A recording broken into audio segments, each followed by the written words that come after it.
Ludupika! Yes! Ay! Mamaya magsasalita yan, bubuelo yan. Ayan o. Sila, ipagpapatuloy, Duterte Freedom Riders, Duterte Riders for Peace. Ayan na. Yan! Lumalakas, lumalawak, lumalaban, ituloy. Tatay Rani, thank you for coming.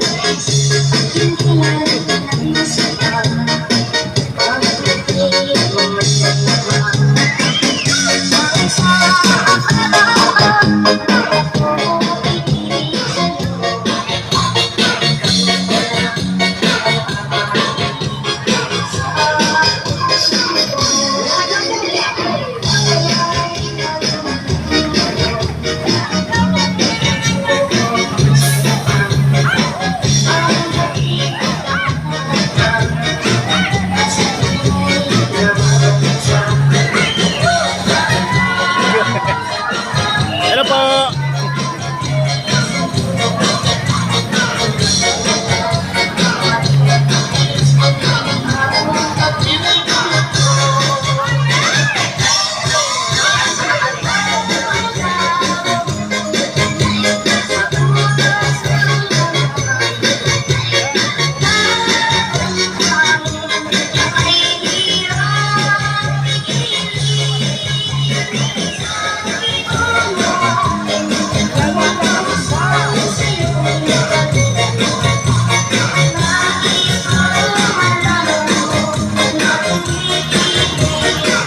Yes! Mga Sumba ladies! Kalma na, kalma, kalma! Sapay, MJ! Isa pa. Bago ang pagkasalita ni Tatay Rani. One more round. Isa pa, last round ko na. 1, 2, 3, go! Hata! Habang nagpuprotesta, sumasayaw!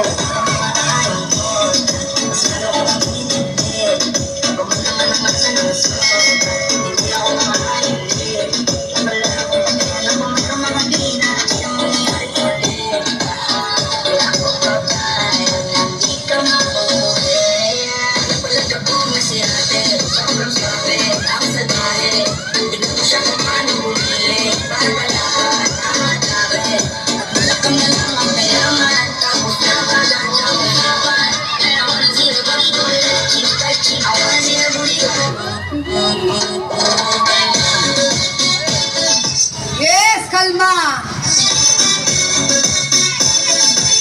Kalma lang, magre-resign din yan.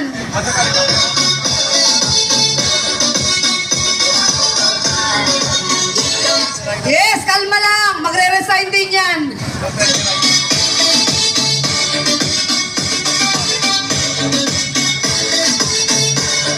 Pag may konsensya yan, magre-resign yan.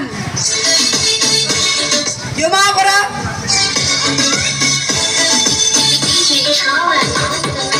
yung mga magnanakaw ng pondo ng flood control, magre-resign din yan.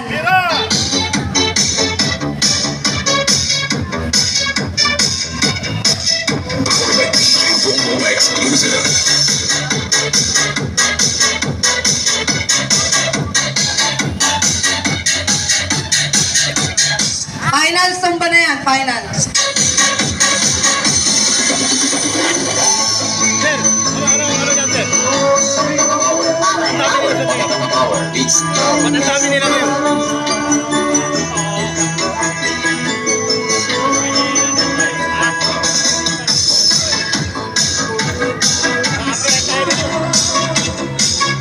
Maraming salamat sa Duterte Riders. Ma'am, last round, final round. Last Tatay round, Ben. last round, Bago last round. magsalita, si Tatay Rani Ludupika. Go! One time with feelings.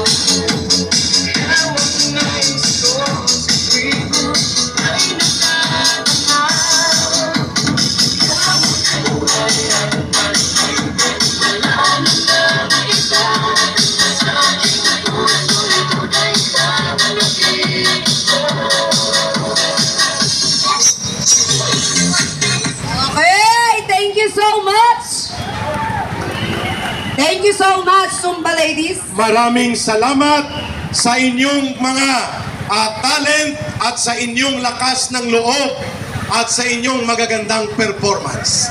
Kunin ko muna mamang microphone at nagmo-multitasking kami. At muli palakpakan natin ang mga magagaling, magaganda at talented na Zumba ladies ng Quezon City.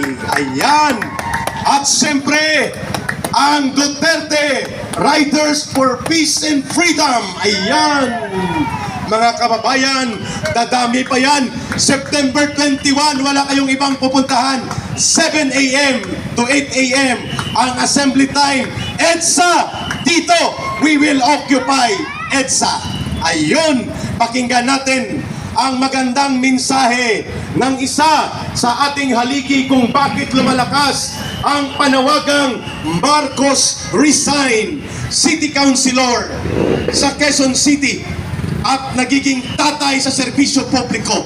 Malakas ang loob, matatag ang paninindigan sa kabutihan ng mamamayan.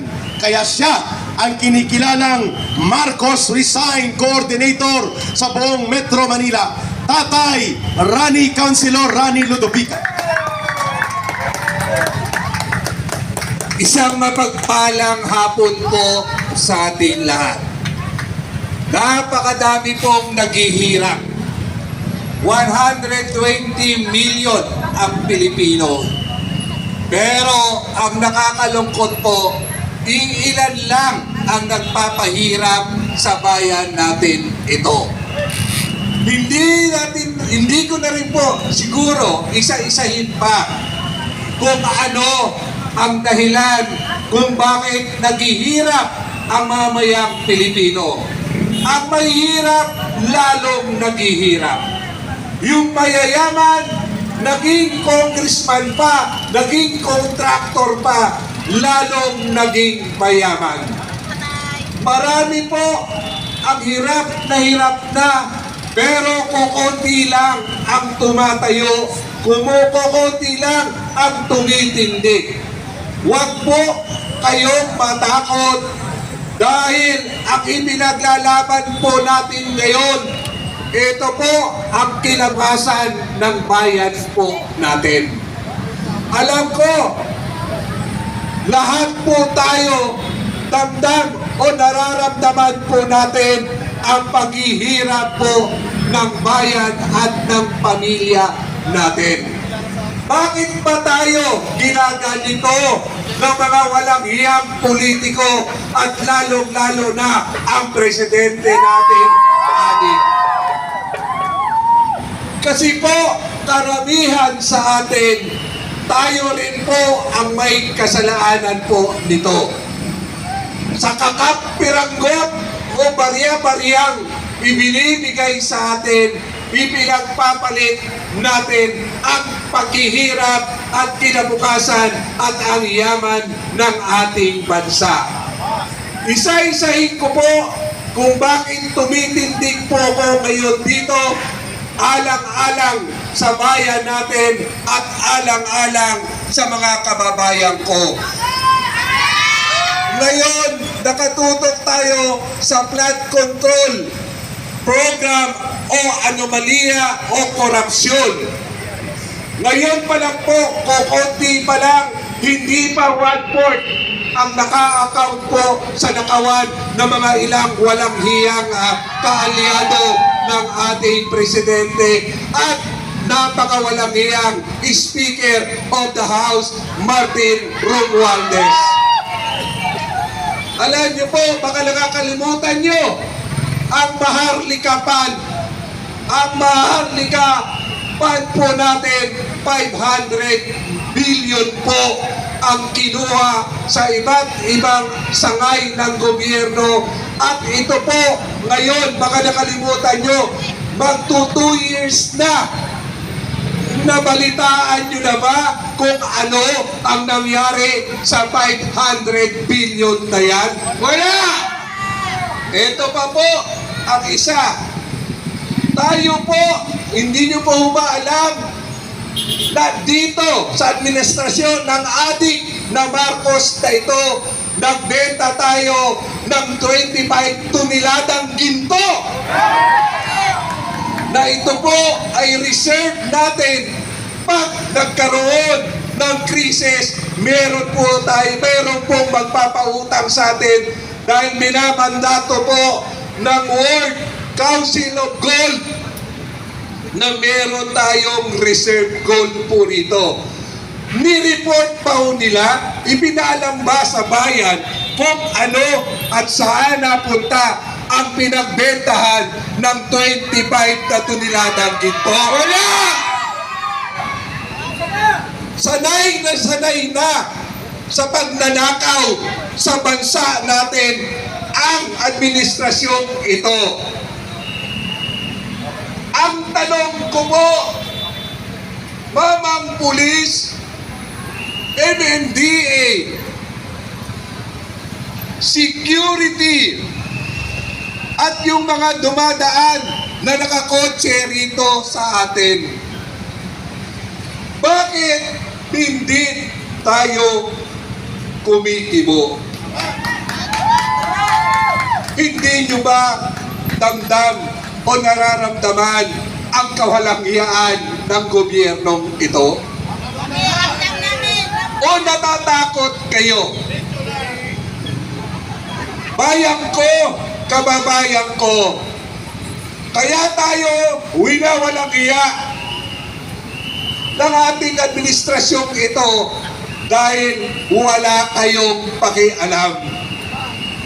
Alam nyo ba, sa 120 milyong Pilipino, may utang na ho agad ang bawat isa sa atin dito kahit ito'y sanggol pa lang, bagong panganak. May utang ka agad na 153,000 ang utang ng bawat isa sa atin. Iputang inang yan, meron ba tayong napakinabangan? Wala! Kaya kumakapal ang mukha ng pamilya Marcos, Romualdez at Araneta kasi hindi kayo kumikibo, hinahayaan nyo, nilalapastangan tayo, ginagahasa ang ating kaban ng bayan. Tama! Kami po na nandito ngayon, sana magbigay o magbukas sa kaisipan po ninyo bilang isang Pilipino, bilang isang kapwa tao, tumindig po tayo sana. Yes! Tama. Mga pulis, mahal namin kayo. Alam ko, may sinumpaan din po kayo sa inyong tungkulin. Pero kasama sa sinumpaan ninyong tungkulin ay yung maging tapat po kayo sa taong bayan at sa bansang ito. Tama! Hindi nyo pa ho ba talaga alam na ang ating presidente? Alam na. Sa mga kilos at desisyon po niya, may paninindigan ba? Nasa tamang pag-iisip ba?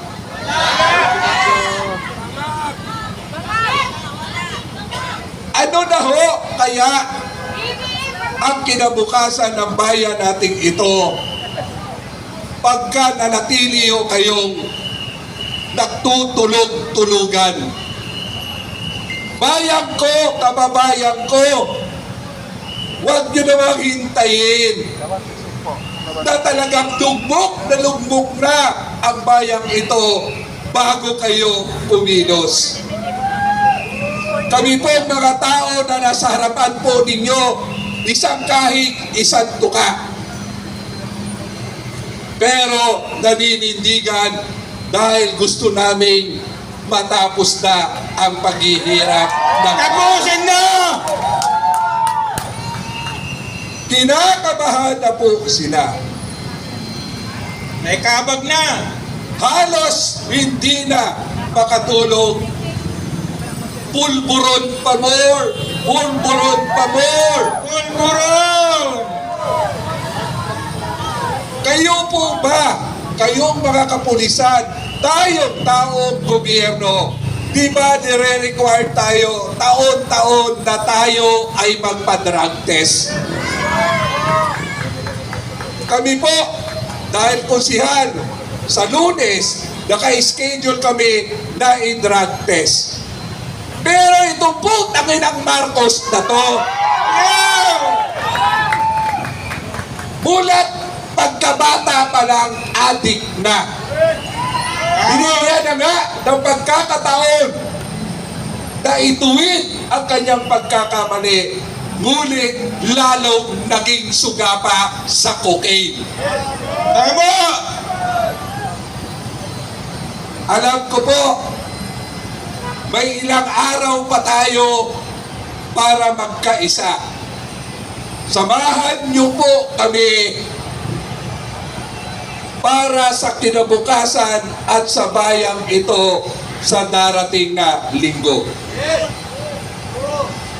Kanina po, hindi na nakatiis si dating Governor Chavit Singson. Siya po ngayon, kanina ay naghayag sa pamamagitan ng press conference kung gaano kawalang hiya ang Marcos na ito. Ngayon, alam niyo ba, kunwari wala ang pinakamatakaw, ang pinaka-adik sa kwarta at sa kaban ng bayan na naging speaker, nakakahiya, kababayan ko pa naman Bisaya. Pero lo ni Modong.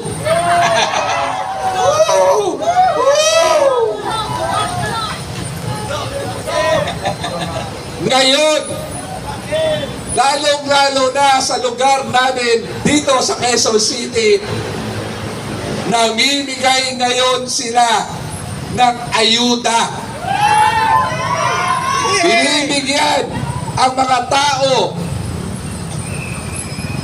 5,000 dapat, 3,000 lang. Ultimo sa ayuda, putang inang yan, kinukurap pa. Ang kakapal na mukha yung mga congressman kayo.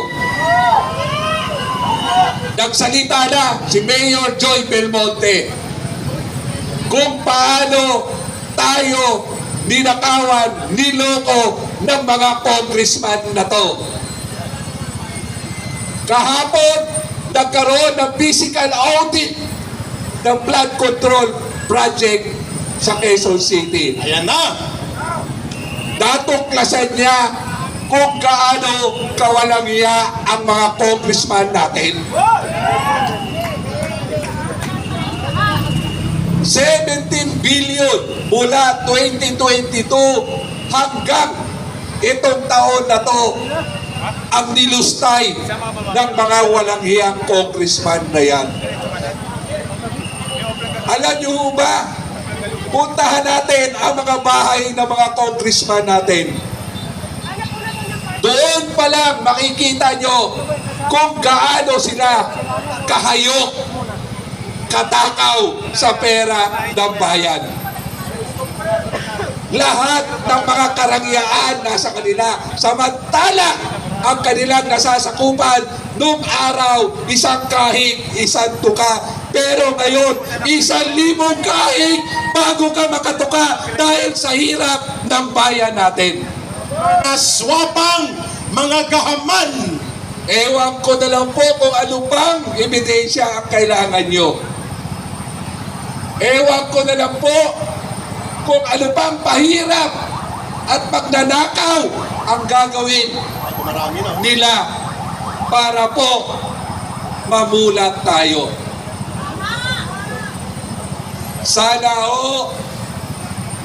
itodo na natin sa darating na linggo, magsama-sama tayo, palayasin na natin ang nagpapahirap at salot sa bayang ito, ang Panginoong Marcos, Araneta, Romualdez, Saldico. Tama! Ay ang panawagan, kasama natin si Tatay Rani, ang sambayan ng Pilipino, Marcos Romualdez, resign! Marcos Romualdez, resign! Marcos Romualdez, resign! Putang Marcos. ina nyo, Marcos! Putang ina nyo, Ayun Romualdez! Putang ina mo, Saldico! Yan na! Minura ng taong bayan sa pamamagitan ni Tatay Rane ang mga turubo at mangumulimbat na ngayon ay nagtatago na. At putang ina nyo, mga congressman, kayo ang salot at pahirap sa bayang ito. Malutong na malutong. Galit na ang taong bayan. Alam nyo po, huwag natin hintayin na sumiklab palalo ang damdamin Grabe. ng mga ordinaryong mamamayan. Baka po mangyari ang nangyari sa Nepal at Indonesia. Ring na. Nag-warning na. Pero sa darating na linggo, sasama sa atin ang tinaguriang natin hero ng EDSA. Ayun. Alam nyo ba kung sino yung hero ng EDSA? Si Chabet. Si Governor Chavit Singson. Ayun na. Ayun na. At sasamahan din tayo ni Senador Marcoleta. Ayun na. Ayan na. Tatagsa na. Ayan po. Ito po ay warm up lamang. Warm up pa lang yun. Pero kami po ay nakikiusap. Alam niyo ba, kayong mga nasa sasakyan ngayon, kayong mga kapulisan, ang karamihan na nandito sa inyong harapan, hirap na hirap din po sa buhay nila ito. Eksakto. Tama ka, Kagawad Rane. Pero nandito dahil gusto na tapusin ang paghihirap ng bayang ito. Tama. Alam nyo, nagkalat na naman ang pera ng bayan sa pamamagitan ng ayuda. Salamat sa inyo nandito ngayon, hindi nyo pinagpalit sa halagang 3,000. Biro mo, ayuda na. Kinukurakot pa. Ayan, ha? 5,000 ang pinipirmahan, pero ang ibinibigay 3,000 pesos. Mga magnanakaw. Anong klaseng ebidensya talagang ang kailangan natin? Sana po, sa pamamagitan ng vloggers dito ngayon, Yes. wala na rin kasi tayo makuhang tamang balita. Kasi yung mga mainstream media, lahat yan ay pag-aari na o kasosyo na ng magnanakaw na si Martin Romualdez. Tama. Kambahudas! Tambahudas. Kaya ho, wala kayong makitang tamang balita. Salamat sa mga iilang nating vloggers na nagpapakalat ng totoong sitwasyon sa bansang ito. Saludo kami at ang mamamayan sa inyong pagsasakripisyo. Sana huwag kayong mapagod, huwag kayong matakot. Ayun. At ang panawagan tap, Tatay Rani. Ang palawagan po natin, maaga pa lang kami sa 21 ay nandito na sa lugar na ito. Baka naman pwede natin imbitahin ang kapwa nating nag-iirap. Ayun. Maaga pa. Maghanda. Pandileche, pandisal, pandilimon, tubig at pangpunas pawis. Kita-kita-kits sa ni Tatay Rani at ng mamamayang Pilipino. 7 a.m. sa harap ng EDSA Shrine. Occupy EDSA. Araw ng pagtindig at pagbangon ng taluyong ng sambayanang Pilipino. September 21.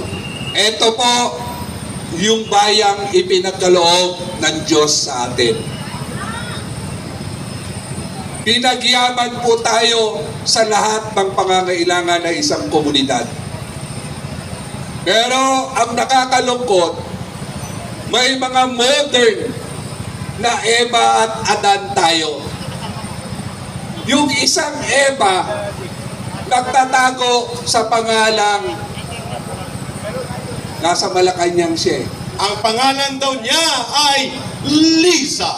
Ayan, nagtatago sa pangalang Lisa, ang modern na Eva. Oho. Eto naman, nagpapanggap, ika na nagbago na. At binigyan ng pagkakataon, itago natin sa pangalang Bongbong Marcos. Ayun! Ito na ang gumapang ng mga ahas na nasa palasyo. Dahil mula pagkabata, gumagamit na siya ng cocaine at hanggang ngayon, kaya ang utak at ang kalusugan nito wala na. Latak na ang laman. Kaya walang desisyon na maayos para sa bayang ito. Ayun. Sa angkala kita na presidente, walang isang salita. Di ba ganyan ang ating? Tama. Walang isang salita. Walang isang salita. Walang matino na kaisipan. Yun nga ba? Nagagalit si nanay dahil sa lugar namin maraming pangak. Ayun. Alam nyo, tayo, ikaw, ako, tayo, ang magbibigay solusyon ng problema nating ito. Sa pagkakataon pong ito, sagad na ang masa. Ulitin ko po, sanay na magnakaw ang Marcos na ito. Mas lalong naging matakaw dahil ultimo ang asawa niya ay mas matakaw sa kanya. Kung adik ang ating presidente, mas adik ang pangit na first lady natin, si Lisa Araneta. Palaka! Lahat ginagawa para lang tumagal ang pananatili nilang pagnanakaw sa bayang ito at nakawan ang taong bayan.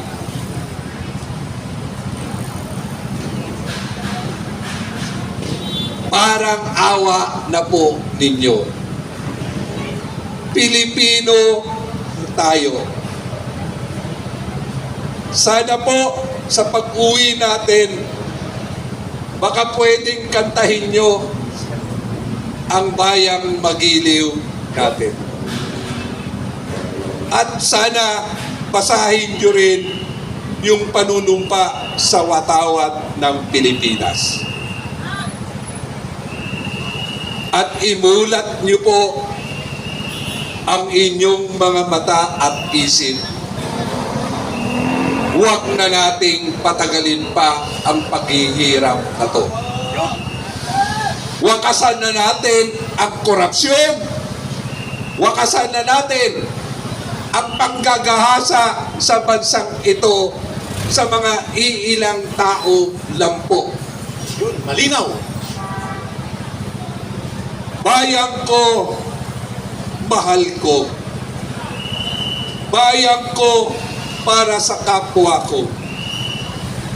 Ipaglaban natin tong bayang ito.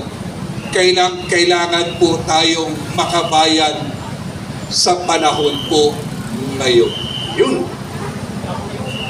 Alang-alang sa mga anak natin, alang-alang sa mga kapitbahay natin, at higit sa lahat, alang-alang sa pagkatao natin. Ayun. Samahan niyo po kami sa darating na 21 at sabay-sabay nating ipakita sa Kanya, tama na! Sobra na! Palayasin na! Tama na! Sobra na! Palayasin na! tama na, sobra na, palayasin na. Sila Ayun, klarong-klaro ang mensahe. nasa saligang batas po yan. Na tayong mga taong bayan may karapatan tumindig sa mga katiwalian ng bayang ito, lalong-lalo na sa mga namumuno po sa atin. Ayun. Salamat. Alam ko, iilan lang kayong matatapang dito. Salamat dahil sa pamamagitan nyo po, magbibigay lakas loob ito sa mga nakakaangat ang buhay sa atin na mas malaki ang kapakinabangan at mawawala sa kanila kung mananatili ho tayong tahimik. Ayun, malinaw ha. Aming Panginoon, parang awa nyo na po. Ipuin nyo po ang bawat isa sa amin. Ipuin nyo ang aming puso, lalong-lalo na yung mga kapatid po namin nagmamaangan o merong pag-aalinlangan na itayo at lumaban para sa katotohanan.